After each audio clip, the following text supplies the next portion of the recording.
প্রায় এক যুগ ধরে জলাবদ্ধ ফরিদপুর পৌর এলাকার ৭ ও ৮ নম্বর ওয়ার্ড।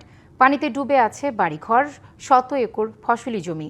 ড্রেনেজ ব্যবস্থার অভাবে এই সংকট হলেও সমাধানে প্রশাসন উদ্যোগ না নেয়ায় ক্ষুব্ধ স্থানীয়রা। তবে সদর উপজেলা নির্বাহী কর্মকর্তা দ্রুত সংকট সমাধানের আশ্বাস দিয়েছেন। দেখে মনে হতে পারে বড় জলাশয়, কিন্তু বাস্তবে এটি ফরিদপুর পৌর এলাকার গোয়ালচামটের ৭ ও ৮ নম্বর ওয়ার্ডের চিত্র। দুইটি ওয়ার্ডের দীর্ঘদিনের ৪ কিলোমিটার এলাকা এখন স্থায়ী জলাবদ্ধতার শিকার।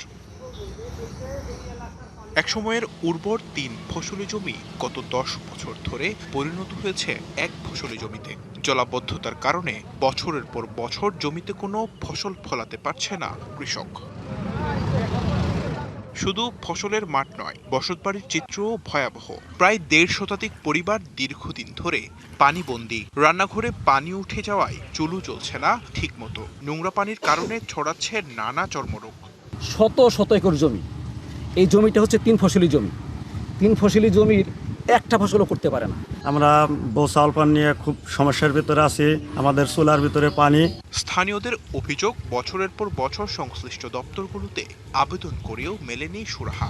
দীর্ঘ ১০ বছর যাবৎ এই চকটা এইভাবেই পড়ে আছে, কোনো ফসল করার মতো আমাদের কোনো কায়দা নাই। প্রতি সপ্তাহে সর্বোচ্চবার বিকাশ পেমেন্টে ৫০ জন হবেন পেমেন্ট চ্যাম্পিয়ন। জিতে নিন টিভি সহ আকর্ষণীয় সব প্রাইজ। সরকারের কাছে আবেদন যে এখানে জলবদ্ধতা অতি তাড়াতাড়ি নিষ্কাশন করা হোক। তবে বিষয়টি খতিয়ে দেখে দ্রুত ব্যবস্থা নেওয়ার আশ্বাস উপজেলা প্রশাসনের। আমাদের ৭ ও ৮ নং ওয়ার্ডের যারা ভুক্তভোগী তারা আসছিলেন। আমি ইনস্ট্যান্ট আমাদের এসিল্যান্ড সাহেবকে বলে দিয়েছি, ওনারা যাবেন, এসিল্যান্ডও দেখুক। তারপরে হচ্ছে আমাদের এটা সড়ক অথবা পৌরসভা দুইজনের মধ্যে যাদের করার ইখতিয়ার আছে, আমরা তার সাথে কথা বলে একটু পার্সু করার চেষ্টা করবো, যেন একটু দ্রুত করার ব্যবস্থা করেন তারা।